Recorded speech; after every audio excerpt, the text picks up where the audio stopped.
Hello नमस्कार साथियों, स्वागत है आप सभी का आपके अपने चैनल प्रियंका हिंदी एकेडमी में।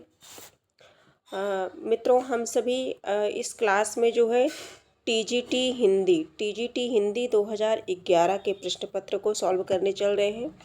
और ये यूपी टीजीटी है, यूपी टीजीटी हिंदी 2011 हल प्रश्न पत्र। ठीक है, हम सभी देखेंगे इसमें। इसके पहले अगर आप 2021 का सॉल्व करना चाहते हैं, 2021 का टीजीटी हिंदी का पेपर सॉल्व करना चाहते हैं, तो आपको इसी चैनल पे प्लेलिस्ट बना दी गई है, मिल जाएगी। 21 के बाद अगर आप 2016 में जो परीक्षा प्रस्तावित हुई थी उसका अगर करना चाहते हैं तो वो भी इसी में प्लेलिस्ट में मिल जाएगी आपको, इसी प्लेलिस्ट में। और इसके बाद अब हम सभी 2013 के बाद 2013 को हम लोगों ने सॉल्व किया। 2013 का की भी प्लेलिस्ट बना दी गई है, आप चाहे तो देख सकते हैं। अब हम सभी जो है 2011 देख रहे हैं, 2011 पेपर को देख रहे हैं। इसी तरह से हम सभी 2001 तक देखेंगे।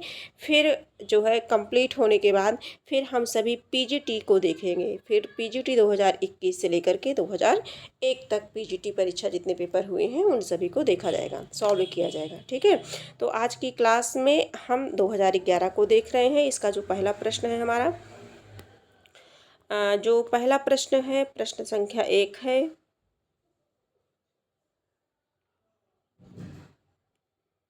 प्रश्न संख्या 1 है, 84 वैष्णव की वार्ता किस लेखक की रचना है?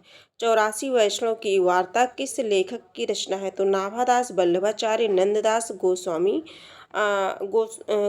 गोकुलदास। तो इनमें से हम सभी को आंसर बताना है कि कौन सी है। 84 वैष्णव की वार्ता, 252 वैष्णव की वार्ता, रचना सुने होंगे आप सभी, है ना। तो ये किसकी है? गोस्वामी गोकुलनाथ की है। करेक्ट आंसर हमारा 4 हो जाएगा, गोस्वामी गोकुलनाथ की है। और ये जो नाभादास हैं, भक्तमाल अष्टयाम ग्रंथ के रचनाकार हैं नाभादास। अष्टयाम जो कि चर्चित रचना है, भक्तमाल भी चर्चित रचना है। सुदामा चरित, रस मंजरी, रूप मंजरी, भ्रमर गीत। देखिए भ्रमर गीत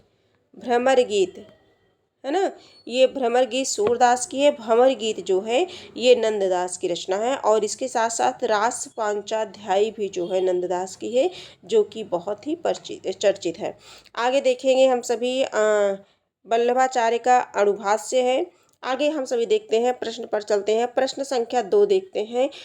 रानी केतकी की कहानी के रचनाकार कौन हैं? लल्लूलाल, सदल मिश्र, सदा सुखलाल, इंसाअल्लाह खां, सदल मिश्र। रानी केतकी की कहानी इंसाअल्लाह खां की रचना है। रानी केतकी की कहानी इंसाअल्लाह खां की रचना है। करेक्ट आंसर हमारा 3 हो जाएगा। सुख सागर जो है सुख सागर मुंशी सदा सुखलाल नियाज की रचना है। और नासिकेतोपाख्यान सदल मिश्र की है, परिचित होंगे आप सभी। ठीक है, सिंहासन बत्तीसी, बैताल पचीसी और सभा विलास एवं माधव विलास, ये सभी लल्लूलाल की रचनाएं हैं। आगे हम सभी देखते हैं जो है प्रश्न संख्या 3 देखेंगे। प्रश्न संख्या 3 देखते हैं। प्रश्न संख्या 3 में है, इनमें से सदल मिश्र की रचना कौन सी है? रानी केतकी की कहानी, प्रेम सागर, सुख सागर, नासिकेतोपाख्यान। ये जो प्रश्न है, ये इस प्रश्न में बताना है सदल मिश्र की। तो अभी आपको बताया गया था कि सदल मिश्र की रचना है नासिकेतोपाख्यान। करेक्ट आंसर हमारा जो है 4 हो जाएगा। ठीक है, अगला प्रश्न हम सभी देखते हैं। सुख सागर एवं सदा सुखलाल नियाज की रचना है। सुख सागर जो है, ये जो सुख सागर है सदा सुखलाल की रचना है। ठीक है, और रानी केतकी की कहानी इंसाअल्लाह खां की है। और प्रेम सागर जो है लल्लूलाल की रचना है, सभी जानते हैं। ये जो प्रेम सागर है लल्लूलाल की रचना है। ठीक है, लल्लूलाल जी की रचना है प्रेम सागर। आगे हम सभी बढ़ते हैं। प्रश्न संख्या 4 देखते हैं। सरहपा का संबंध निम्न में से किससे है? सिद्ध साहित्य से, रासो काव्य से, नाथ साहित्य से, जैन साहित्य से। तो इसका जो करेक्ट आंसर हो जाएगा सिद्ध साहित्य, है ना। किससे है? सिद्ध साहित्य से। करेक्ट आंसर हमारा ए हो जाएगा। राहुल सांकृत्यायन जो है, इन्हें हिंदी का पहला कवि भी मानते हैं। किसे? सरहपा को। सरहपा को हिंदी का प्रथम कवि कौन मानता है? राहुल सांकृत्यायन। और यही सर्वमान्य भी हैं, सर्वमान्य भी यही माने जाते हैं। और नाथ पंथ के प्रणेता हमारे गोरखनाथ हैं।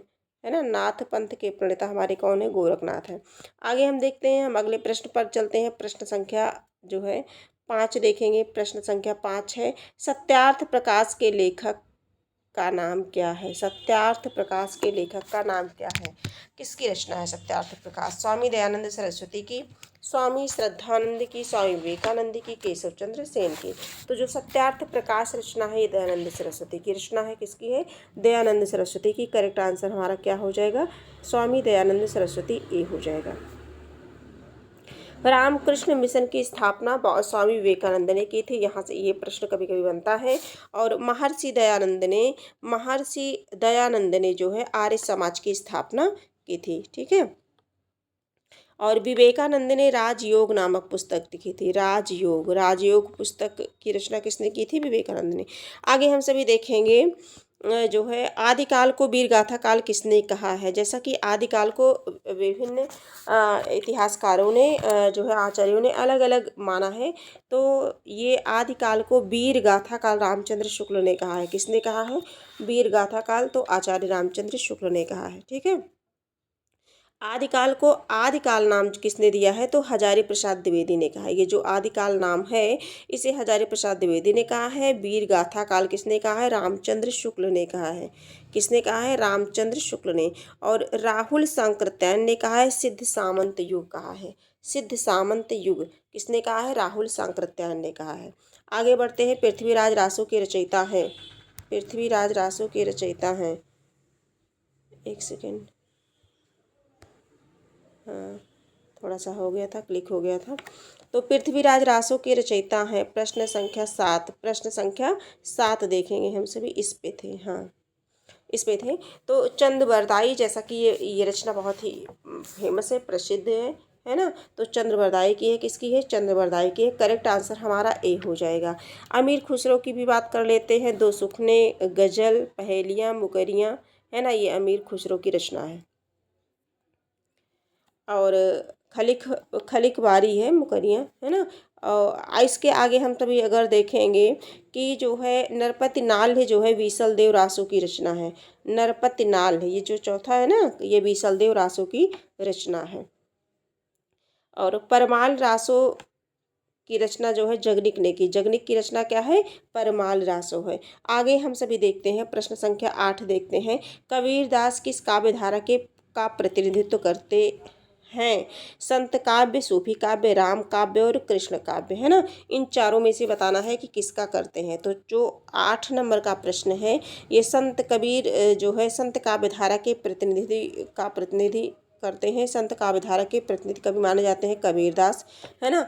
आगे अगर हम सभी इनके बारे में और जानना चाहें तो जो इसमें जो है कबीरदास भक्ति काल के निर्गुण धारा ज्ञानाश्री शाखा के संत कवि हैं। और संत काव्य धारा के प्रमुख कवि के अगर बारे में देखा जाए तो सबसे पहले तो कबीर हो गए, फिर रैदास जी आते हैं, गुरु नानक आते हैं। इनके साथ ही साथ दादू दयाल, सुंदरदास, रज्जव, हरिदास, निरंजनी इत्यादि संत काव्य धारा के कवि माने जाते हैं। आगे हम सभी देखेंगे, प्रश्न संख्या 9 पे देखेंगे। खुमार रासो के रचयिता हैं दलपति विजय, जगनिक, चंद्रबरदाई, विद्यापति। दलपति विजय है। खुमार रासो किसकी रचना है, दलपति विजय की रचना है। जगनिक ने क्या लिखा है, परमाल रासो लिखा है। और चंद्रबरदाई ने पृथ्वीराज रासो की रचना की है। और रही बात विद्यापति की, तो विद्यापति ने जो है कीर्ति लता, कीर्ति पताका, पदावली, पुरुष परीक्षा आदि की रचना इन्होंने की है। आगे हम सभी देखेंगे, अपने प्रश्न पर चलते हैं। प्रश्न संख्या 10 चलते हैं। 10 नंबर का जो प्रश्न है हमारा, इनमें से कौन कवि संत कवि नहीं है। तो संत कबीरदास जी हैं, कबीरदास, रैदास, गुरु नानक, और जो चौथा ऑप्शन है ये तुलसीदास है। तो इसका अगर हम आंसर देखना चाहें प्रश्न संख्या 10 का, तो हमारा हो जाएगा तुलसीदास संत कवि नहीं है। भक्ति काल के सगुण काव्यधारा के राम भक्ति शाखा के कवि हैं तुलसीदास। भक्ति काल के सगुण काव्यधारा के राम भक्ति शाखा के कवि हैं हमारे तुलसीदास। और ये बाकी ये सभी क्या हैं, संत काव्य धारा के कवि हैं। अभी इसके पहले जो प्रश्न हम लोगों ने किया था तो उसमें भी ये चर्चा मैंने की थी। आगे देखेंगे, प्रश्न जो है, इनमें से सूफी काव्य धारा का कवि कौन सा नहीं है। सूफी काव्य धारा, किस काव्य धारा, सूफी काव्य धारा का कवि कौन नहीं है। मुल्ला दाऊद, जायसी, नाभादास, कुतुबन। 11 नंबर का जो प्रश्न है इसका करेक्ट आंसर हो जाएगा नाभादास। मुल्ला दाऊद, जायसी, कुतुबन ये सभी सूफी काव्यधारा के अंतर्गत आते हैं, नाभादास नहीं आते हैं। ठीक है, तो आगे देखेंगे अगर सूफी काव्यधारा के और कवियों की हम चर्चा करना चाहें तो हैं जैसे शेख कुतुबन है, कवि मंझन है, उस्मान है, जायसी है ही है, मुल्ला दाऊद है ही है। ठीक है, और नाभादास जो है भक्ति काल के सगुण धारा के राम भक्ति शाखा के कवि हैं। ये नाभादास जो है राम भक्ति शाखा के कवि हैं। आगे हम प्रश्नों पर चलते हैं। प्रश्न संख्या 12 देखते हैं। थोड़ा सा स्पीड बढ़ाई जाएगी क्योंकि जो है 17 नंबर का प्रश्न आ गया, 12 नंबर के प्रश्नों को हम सभी को देखना है। प्रश्न संख्या 12, निर्गुण काव्य धारा का प्रतिनिधि धारा की प्रवृत्ति है। वात्सल्य रस की प्रधानता, प्रकृति पर चेतन सत्ता का आरोप, रूढ़ियों एवं बाह्य आडंबरों का विरोध, आश्रयदाता की प्रशंसा। प्रश्न संख्या 12 में जो है निर्गुण काव्य धारा, तो ये रूढ़ियों एवं बाह्य आडंबरों का विरोध करते थे। आगे जो है हम सभी देखेंगे। अगला है प्रश्न संख्या 13 है हम सभी का। पद्मावत के रचयिता कौन है?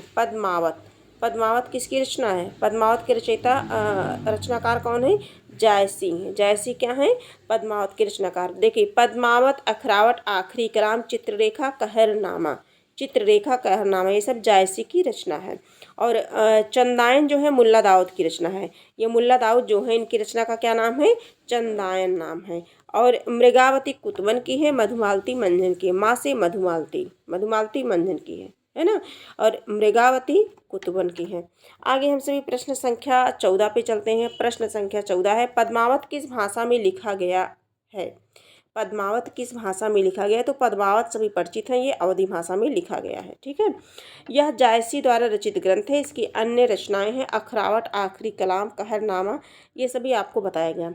अगला प्रश्न देखते हैं। प्रश्न संख्या 15 देखते हैं। अष्टायाम के रचयिता कौन है? अभी ये रचना आई थी, आप सभी को बताया गया था, है ना। याद होगा जिन मित्रों को, वो सही ऑप्शन लगा लेंगे, है ना। अष्टायाम के रचयिता है नाभादास हैं।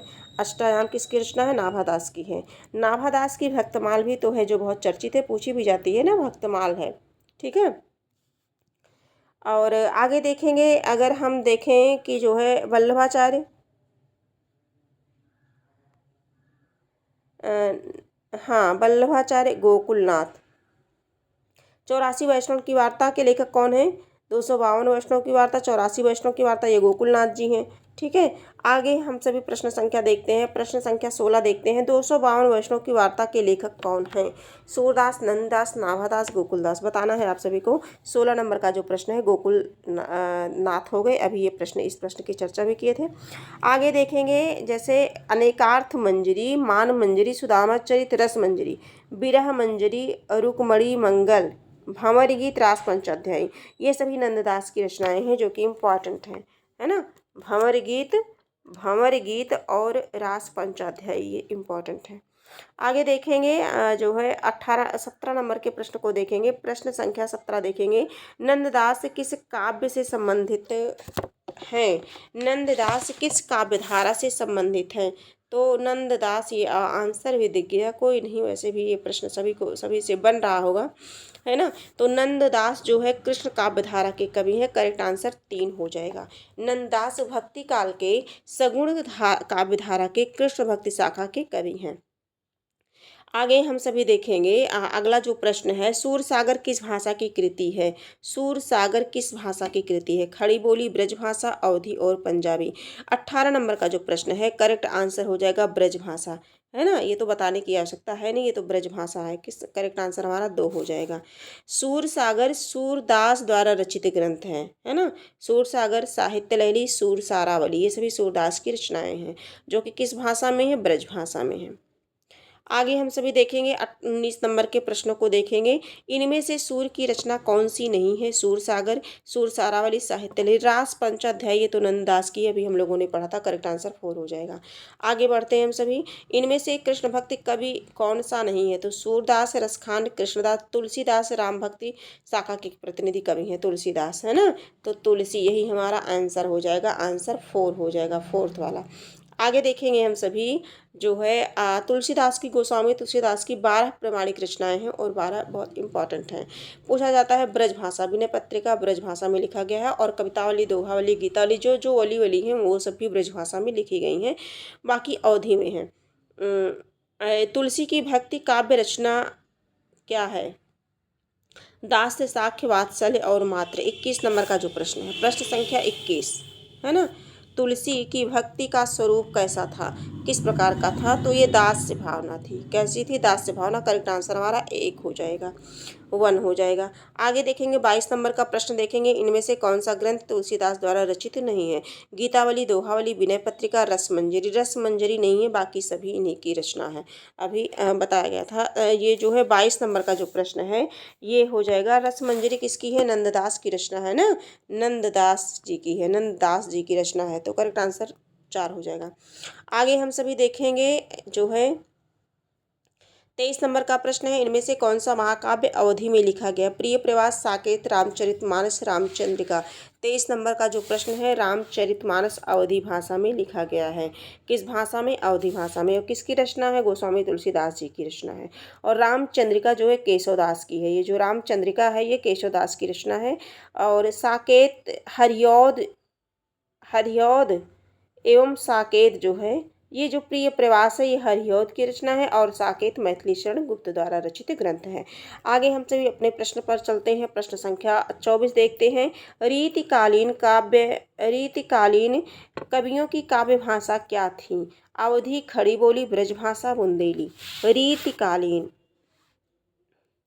कवियों की काव्य भाषा क्या थी? तो प्रश्न संख्या 24 का करेक्ट आंसर 3 हो जाएगा। ब्रजभाषा थी। क्या थी? ब्रजभाषा। करेक्ट आंसर हमारा सी हो जाएगा, 3 हो जाएगा। आगे हम सभी देखेंगे। और रीतिकाल को श्रृंगार काल या कलाकाल भी कहा जाता है। रीतिकाल को श्रृंगार काल या कलाकाल भी कहा जाता है। आगे देखेंगे, रीतिकाल के उस कवि का नाम बताइए जिसने वीर रस में कविता लिखी है। अधिकतर तो प्रायः जो है श्रृंगार काल में श्रृंगारिक रचनाएं होती थी, है ना, इसलिए श्रृंगार काल नाम ही पड़ गया। लेकिन ऐसे भी कवि थे जो वीर रस में कविता लिखते। पद्माकर, भूषण, बिहारी, घनानंद। तो कौन है वो? भूषण जी हैं, है ना। कौन है? भूषण जी हैं। शिवराज विजय, शिवा बावनी, छत्रसाल दशक, भूषण हजारा। ये सभी किसकी रचना है? भूषण जी की रचना है। पद्माकर रीतिबद्ध, बिहारी रीति सिद्ध और घनानंद जो है रीति मुक्त कवि हैं। जैसे कि रीतिकाल को 3 भागों में विभक्त किया है, रीति सिद्ध, रीतिबद्ध और रीत मुक्त। रीतिबद्ध, रीति सिद्ध और रीत मुक्त। ठीक है। तो आगे हम सभी बढ़ते हैं। प्रश्न संख्या 26 देखते हैं। बिहारी सतसई किस भाषा काव्य का ग्रंथ है? किस भाषा का काव्य ग्रंथ? बिहारी सतसई किस भाषा काव्य का ग्रंथ है? 26 नंबर का जो प्रश्न है करेक्ट आंसर हमारा ए हो जाएगा। ब्रज भाषा। क्या होगा? ब्रज भाषा का है। बिहारी सतसई में दोहों की संख्या 719 है, 719। आगे बढ़ेंगे हम सभी देखेंगे। 27 नंबर का प्रश्न देखेंगे। सुजान शब्द का प्रयोग किस कवि की कविता में सर्वाधिक हुआ है? बिहारी, भूषण, घनानंद और ठाकुर, है ना। ये सभी क्या है? रीतिकालीन कवि हैं। और रीतिकाल में इसमें किसका हुआ है? सुजान। सुजान किसके प्रेम का? तो ये घनानंद की। ठीक है। सुजान शब्द का प्रयोग घनानंद की कविता में सर्वाधिक हुआ है। और सुजान इनके प्रेयसी का नाम था। किसका नाम था? प्रेयसी का नाम था। किसके? घनानंद के, जो इनसे विरक्त हो गई थी। घनानंद द्वारा रचित अन्य ग्रंथ की अगर रचना करें तो इश्कलता, व्रजविलास, रसवंत, वियोगवेली। आगे हम बढ़ते हैं। इनमें से कौन सा कवि रीत मुक्त नहीं है? घनानंद, आलम, बोधा, ठाकुर। ये केशवदास नहीं है रीत मुक्त कवि। चौथा ऑप्शन हो जाएगा, केशव जी नहीं है, है ना। करेक्ट आंसर 4 हो जाएगा। केशवदास ये भक्ति काल के सगुण काव्यधारा के राम भक्ति शाखा के कवि माने जाते हैं, केशव जी। आगे देखते हैं जो है प्रश्न संख्या जो 29 देखते हैं। प्रश्न संख्या 29 देखेंगे। कवि प्रिया के रचनाकार का नाम बताइए। कवि प्रिया के रचनाकार का नाम बताइए, है ना। तो देव, केशव, पद्माकर और घनानंद। तो कवि प्रिया के रचनाकार कौन है? केशवदास जी हैं। अभी जो केशव जी मिले थे वही हैं। ये करेक्ट आंसर 2 हो जाएगा। केशव की प्रमुख रचनाएं हैं रसिक प्रिया, कवि प्रिया जो है, रामचंद्रिका बहुत इंपॉर्टेंट है, विज्ञान गीता, जहांगीर जस चंद्रिका बहुत पूछी जाती है ये सभी रचनाएं। सुजान सागर एवं इश्कलता घनानंद की रचना है। भाव विलास, अष्टायाम एवं जाति विलास देव की रचना है। यहाँ ध्यान देंगे, जाति विलास किसकी है? देव की है। भाव विलास अष्टयाम। पद्माभरण, जगत विनोद और कली 25 ये पद्माकर की रचना है। आगे पद्माभरण पद्माकर, इस तरह से यह ध्यान रखेंगे।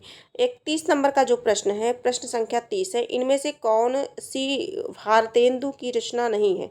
वैदिकी हिंसा हिंसा न भवति, विशस्य विस्मोधनम, बादशाह दर्पण, पद्मावती। साफ ही स्पष्ट है ना। तो 30 का करेक्ट आंसर हमारा 4 हो जाएगा। क्या हो जाएगा? चौथा हो जाएगा पद्मावती।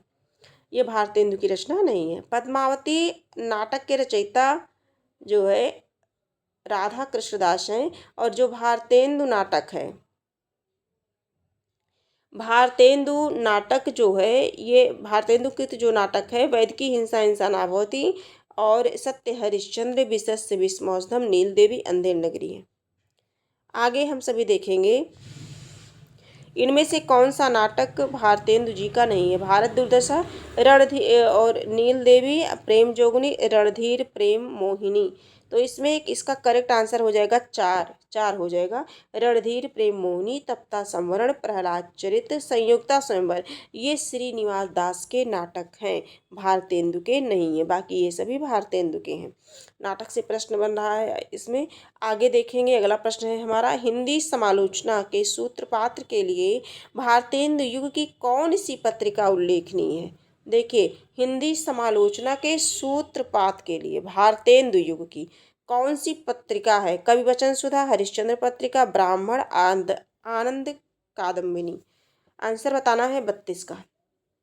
तो इसका जो करेक्ट आंसर हो जाएगा, ये हो जाएगा कवि वचन सुधा। क्या हो जाएगा? कवि वचन सुधा। करेक्ट आंसर हमारा ए हो जाएगा।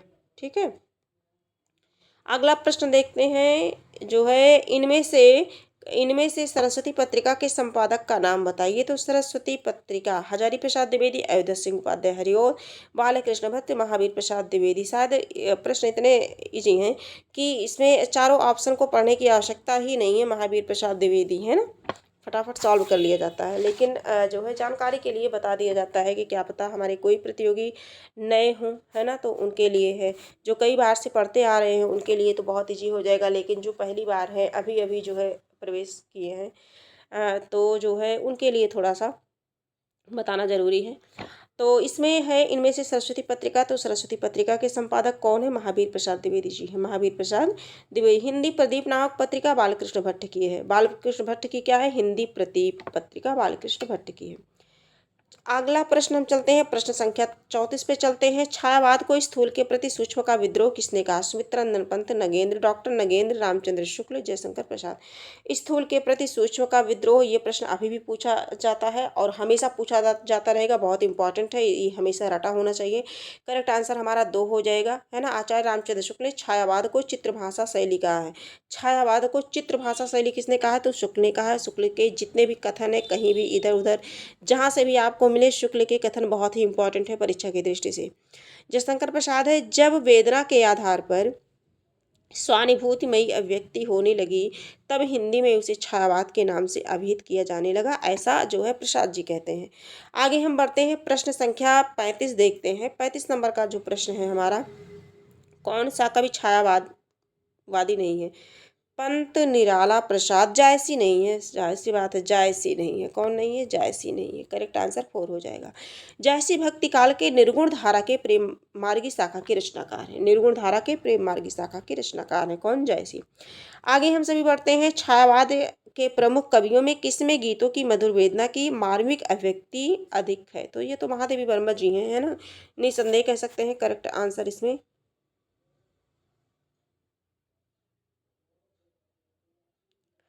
फिर से देखते हैं प्रश्न को। छायावाद के प्रमुख कवियों में किसमें गीतों की मधुर वेदना की मर्माभिव्यक्ति अधिक है? प्रसाद, पंत, महादेवी वर्मा, निराला।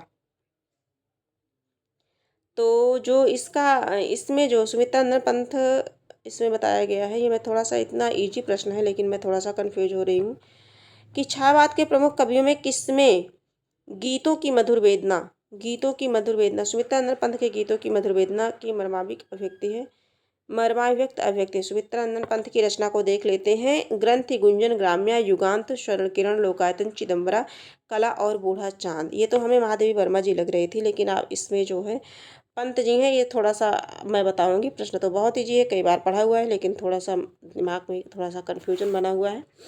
बाकी आगे प्रश्न पर हम सभी चलते हैं।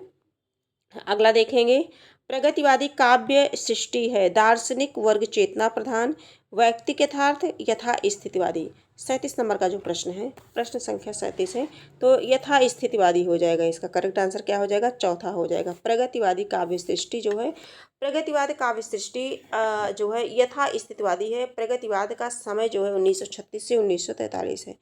1936 से 1943, ठीक है। आगे देखेंगे जो है, इनमें से कौन सी रचना के केदारनाथ अग्रवाल की नहीं है? युग की गंगा, नीत के बादल, आग का झरना, युगधारा। तो युगधारा नहीं है। क्या नहीं है? युगधारा नहीं है। करेक्ट आंसर हमारा 4 हो जाएगा। युगधारा रचना इनकी नहीं है। युगधारा किसकी है? नागार्जुन की है। नागार्जुन की है। किसकी है? नागार्जुन की है युगधारा, ठीक है। युग की गंगा, नीत के बादल, आईना, लोक और आलोक, फूल नहीं रंग बोलते हैं, मार प्यार की थापें, ये सभी केदारनाथ अग्रवाल की रचनाएं हैं। आगे बढ़ते हैं। 39 नंबर का प्रश्न है, प्रयोगवाद के प्रवर्तक के अनुसार प्रयोगवादी कवि का मुख्य तथ्य क्या था? प्रयोगवादी का मुख्य तथ्य क्या था? नए काव्य उपकरणों का प्रयोग, भावुकता के स्थान पर बौद्धिकता की प्रतिष्ठा, नई राहों का अन्वेषी, काव्य की पूर्व परंपरा निषेध। शायद आपको आंसर मिल गया होगा, है ना। तो आंसर जो है 3 हो जाएगा, राहों का अन्वेषी। राहों का अन्वेषी, ठीक है। प्रयोगवाद का आरंभ 1943 से माना जाता है। तार सप्तक का प्रकाशन जहाँ से हुआ था, है ना। तो 1943 में, और किसने किया था? सच्चिदानंद हीरानंद वात्स्यायन अज्ञेय। कभी कभी अज्ञेय का पूरा नाम पूछ लिया जाता है, जैसे यस टेट हो गया, यूपी टेट हो गया, है ना, इन सब में पूछा जाता है। तो इतना ध्यान रखेंगे। और इन्हीं के संपादकत्व में जो है तार सप्तक का प्रकाशन भी हुआ। तार सप्तक में 7 कवि संकलित हैं। किसने कवि संकलित हैं? 7 कवि संकलित हैं। अगला देखेंगे, प्रश्न संख्या 40 देखते हैं हम सभी। प्रश्न संख्या 40 है हमारा। 40 नंबर का जो प्रश्न है वो है, निम्नलिखित में से तार सप्तक का कवि नहीं है। तार सप्तक कब से कब हुआ और इसके कितने 7 कवि हैं, और 7 कवियों का नाम आपको पता होना चाहिए कौन किस सप्तक का है। शमशेर बहादुर सिंह, गिरजा कुमार माथुर, मुक्तिबोध, प्रभाकर माचवे। आ मुने गिरा प्रभा, आ मुने गिरा प्रभा तार सप्तक के कवि हैं। सूत्र के हिसाब से आप चाहे जैसे याद कर सकते हैं, आपको याद होना चाहिए, बात यह है ना। तो इसमें जो है शमशेर बहादुर सिंह तार सप्तक के कवि नहीं हैं, ये दूसरे सप्तक के हैं। देखिए, जो सबसे पहले सप्तक तार सप्तक हुआ उसका नाम तार सप्तक है, उसके बाद दूसरा सप्तक आ गया, फिर तीसरा आ गया, फिर चौथा आ गया, है ना। तो इसमें ये जो शमशेर बहादुर हैं ये दूसरे के हैं। करेक्ट आंसर हमारा ए हो जाएगा, बाकी ये सभी प्रथम के हैं। आगे देख लेंगे, ये देख सकते हैं हम सभी कि अज्ञेय रामविलास शर्मा, प्रभाकर माचवे, बलवंत नेमिचंद्र जैन, गिरजा कुमार माथुर, भारत भूषण अग्रवाल, ये सभी जो है कहाँ के हैं? तार सप्तक के कवि हैं। आगे देखेंगे, प्रश्न संख्या 41 पर चलते हैं। अज्ञेय कौन से वाद के प्रवर्तक हैं? अज्ञेय कौन से वाद? प्रगतिवाद, प्रयोगवाद, छायावाद, है ना। तो छायावाद के तो हो नहीं सकते, काट देते हैं, इनमें से कोई नहीं, ये भी नहीं है। तो प्रगतिवाद और प्रयोगवाद में तो प्रयोगवाद के हैं। करेक्ट आंसर हमारा 2 हो जाएगा, ठीक। प्रयोगवाद का आरंभ 1943 से माना जाता है, तार सप्तक के गठन के साथ ही होता है। प्रयोगवाद के प्रवर्तक की बात अगर करें तो ये अज्ञेय जी हैं, प्रश्न में ही मिल जाता है हम सभी को, है ना। और तार सप्तक, अज्ञेय ने तार सप्तक के कवियों को क्या कहा है? राहों का अन्वेषी कहा है। ये प्रश्न बनता है, राहों का अन्वेषी कहा है। क्या कहा है? राहों का अन्वेषी कहा है। 42 नंबर के प्रश्न को देखेंगे। हिंदी की पहली कहानी लेखिका हैं चंद्र किरण सोनरेखा, और जो है बंग महिला होमवंती देवी, चंद्रमुखी ओझा। 42 नंबर का जो प्रश्न है, 42 नंबर का जो प्रश्न है, इसका करेक्ट आंसर हो जाएगा राजेंद्र बाला। हिंदी की पहली कहानी जो है बंग महिला, हाँ, बंग महिला राजेंद्र बाला घोष को माना जाता है, ठीक है। जैसे धुलाई वाली चंद्रदेव से मेरी बातें, कुंभ में छोटी बहू दलिया। आगे देखेंगे जो है गुलाबी बन्नो कहानी के लेखक है। कहानी से संबंधित प्रश्न इधर बन रहे हैं। कहानी तो त्रिलोचन, धर्मवीर, शमशेर बहादुर, कुंवर नारायण। 43 नंबर का जो प्रश्न है ये हो जाएगा धर्मवीर भारती, गुलाबी बन्नो, है ना।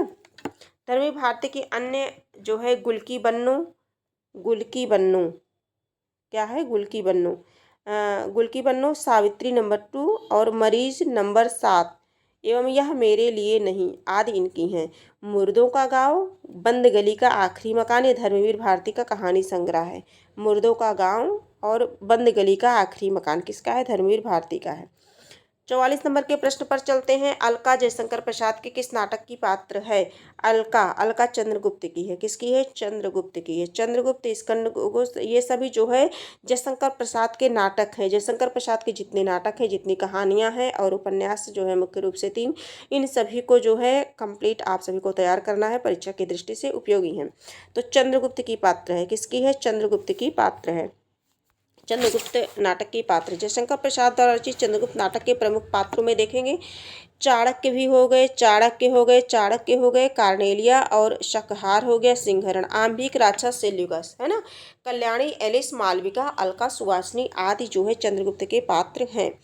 आगे हम सभी देखते हैं प्रश्न संख्या 45 देखते हैं। अशोक के फूल निबंध के रचयिता हैं। अशोक के फूल किसका है? ये हजारी प्रसाद द्विवेदी का निबंध है। करेक्ट आंसर हमारा ए हो जाएगा। क्या हो जाएगा? ए हो जाएगा। ठीक है, आगे बढ़ते हैं। आचार्य रामचंद्र शुक्ल के निबंध चिंतामणि के चारों भागों में संग्रहित हैं। आचार्य रामचंद्र चिंतामणि आचार्य रामचंद्र का है ना, 4 भागों में है।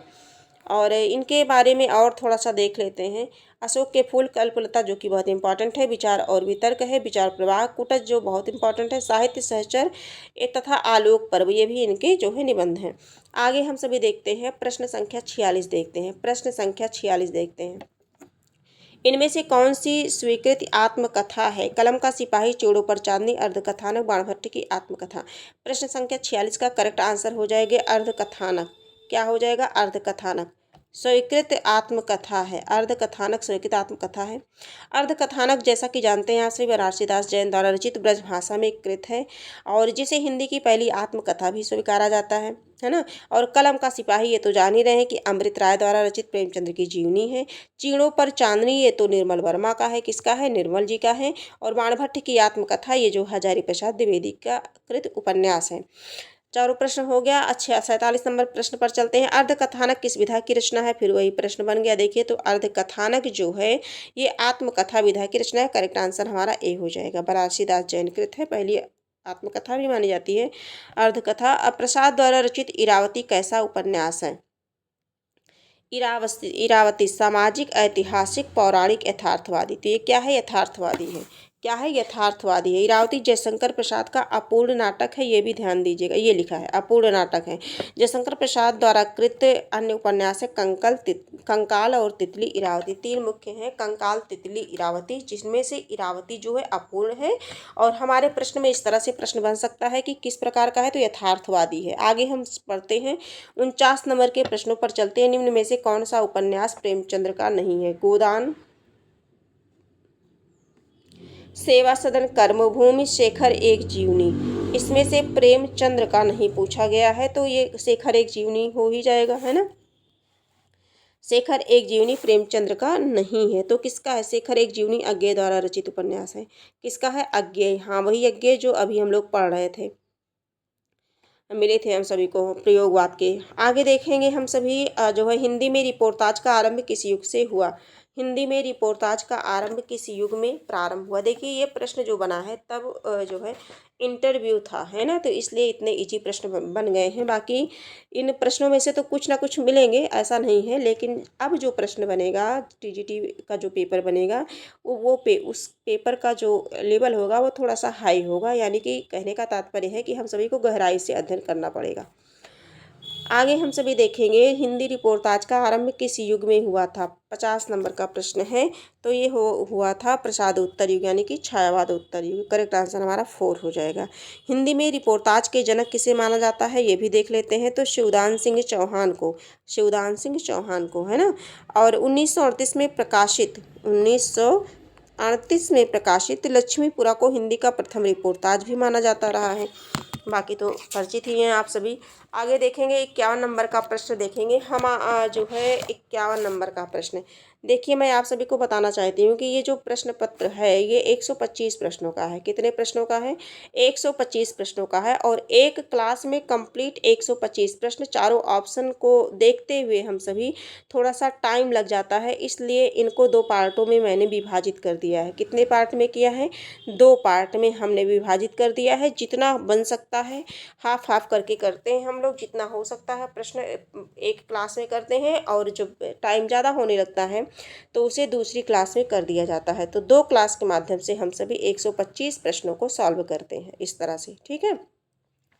क्योंकि मैं कम समय में अधिक से अधिक प्रश्नों को कराना चाहती हूँ, लेकिन फिर भी जब चारों ऑप्शन पे चर्चा होती है तो थोड़ा-सा टाइम लग ही जाता है और हम सभी को यहाँ रिवीजन करना है, अपनी तैयारी को और बेहतर बनाना है। इसलिए हम सभी किसी भी ऑप्शन को, किसी भी महत्वपूर्ण रचना को जो आस-पास जिनसे प्रश्न बनने की संभावना हो, उन्हें हम इग्नोर नहीं कर सकते हैं। तो आप चाहें तो आप स्पीड बढ़ा कर के भी इसे देख सकते हैं अपनी सरलता के लिए, बाकी आपकी इच्छा।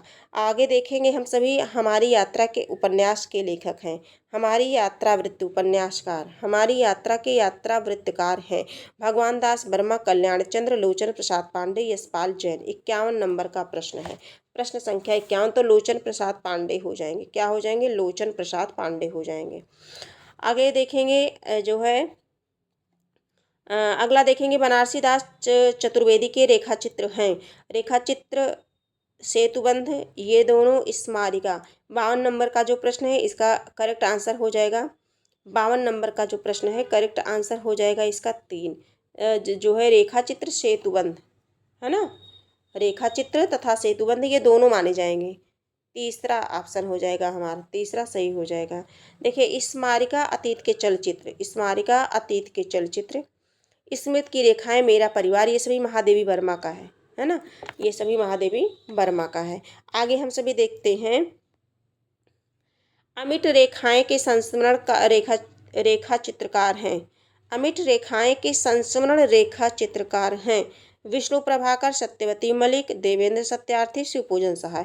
53 नंबर के प्रश्न को बताना है तो सत्यवती मलिक है, ये करेक्ट आंसर हमारा बी हो जाएगा। अमिट रेखाएं संस्मरण रेखा चित्र के रेखा के चित्रकार जो है सत्यवती मलिक हैं। वे दिन वे लोग शिवपूजन सहाय का है। यादों के काफिले, ये देवेंद्र सत्यार्थी का है। किसका है? देवेंद्र सत्यार्थी। एवं जाने अनजाने यादों की तीर्थ यात्रा, मेरे अग्रज मेरे मीत, ये भी है ना? सृजन के सेतु। अब जो है विष्णु प्रभाकर का देख लेते हैं। सृजन के सेतु, आकाश एक है, आदि विष्णु प्रभाकर के संस्मरण है।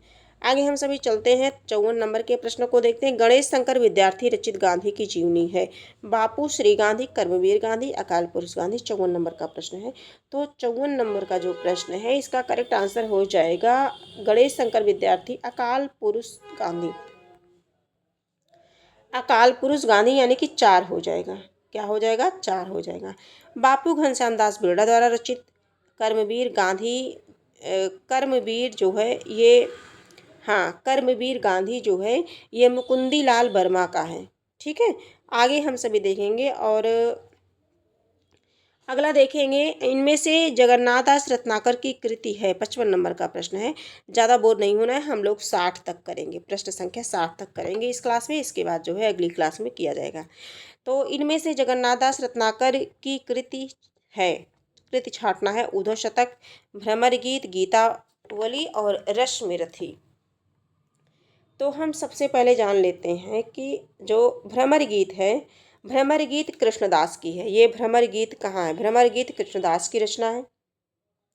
गीतावली जो है तुलसीदास की रचना है। 12 प्रमाणिक रचनाएं हैं। गीतावली, कवितावली, विनय पत्रिका, बरबय रामायण, रामलला नैचु, वैराग्य संदीपनी, है ना? ये सब आपको याद ही होंगी जहाँ तक है ना?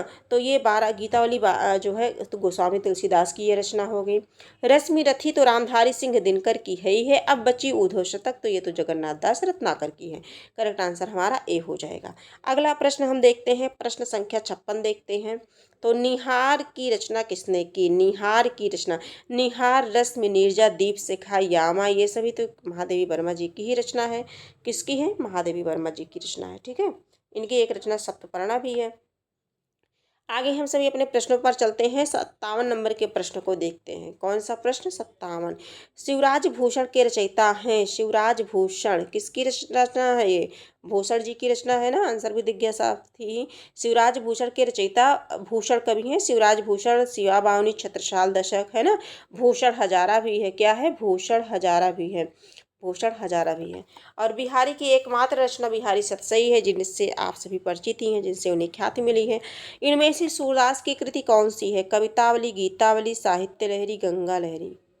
इनमें से सूरदास की कृति कौन सी है? कवितावली, गीतावली। ये जो प्रश्न है, इनमें से सूरदास की कृति कौन सी है? सूरदास यानी कि सूरदास जो है साहित्य लहरी सूरदास की कृति है। हाँ, साहित्य लहरी किसकी है? सूरदास की कृति है। कवितावली, गीतावली तो तुलसीदास की। गंगा लहरी पृथ्वीराज की है। पृथ्वीराज का काव्य ग्रंथ है गंगा लहरी। ठीक है। 59 नंबर के प्रश्नों को देखते हैं। इनमें से कौन सी रचना तुलसीदास की नहीं है? तो रामचरितमानस है, कवितावली, गीता। साकेत नहीं है। करेक्ट आंसर हमारा 4 हो जाएगा, है ना। 4 हो जाएगा। और साकेत किसकी रचना है आप सभी बताएंगे। तो ये मैथिली शरण गुप्त की रचना है। साकेत किसकी है? मैथिली शरण गुप्त की है। 60 नंबर के प्रश्नों पर चलते हैं। प्रश्न संख्या 60 है। इसमें जोड़े को मिलान करना है। महादेवी वर्मा की रचना है निहार, मैथिली शरण गुप्त, पंत निराला। ठीक है। तो इसमें बताना है मैथिली शरण गुप्त की क्या है? साकेत। साकेत गुप्त जी की है। निहार महादेवी वर्मा का है। ठीक है। और जो है आगे हम सभी देखेंगे इसका जो है मैथिली शरण गुप्त। और ये इसका जो करेक्ट आंसर सही जोड़ा बताना है इसमें। हाँ, मुझे लगा कि 1 2 3 करके ऑप्शन में होगा, ABC है ना। तो ऐसे नहीं है। इसमें बिल्कुल सिंपल से सवाल किया गया है कि सही क्या है। तो सही तो कौन है? इसके सामने यही सही है ना। बाकी तो इसका मायनी जयशंकर प्रसाद की रचना है। वह तोड़ती पत्थर है ना, इलाहाबाद के पथ पर, ये इनकी है। जो है आगे देखेंगे हम सभी। हाँ, 60 नंबर के प्रश्नों पर चलते हैं। 60 नंबर का प्रश्न कंप्लीट हो चुका हम सभी का। हम लोगों ने TGT परीक्षा 2011 में जो प्रस्तावित हुई थी, कराई गई थी, उसमें से जो है हम सभी ने 60 प्रश्नों को कंप्लीट किया है। 60 प्रश्नों को कंप्लीट किया है। पार्ट 1 हो गया है। अब जो बचा है पार्ट 2 में हम सभी कर लेंगे प्रश्नों को। इस चैनल के माध्यम से निःशुल्क रूप से आप सभी को जो है हिंदी से संबंधित जानकारी प्रदान की जाती रहेगी। क्लासेज आप सभी को जो है प्रोवाइड मतलब की जाती रहेंगी। और आपको ये क्लास अगर उपयोगी लगा हो तो आप इसे लाइक, सब्सक्राइब और शेयर कर दीजिए अपने कुछ मित्रों तक। फिर हम मिलेंगे, पार्ट 2 के साथ मिलेंगे और नए प्रश्नों के साथ मिलेंगे। तब तक के लिए धन्यवाद।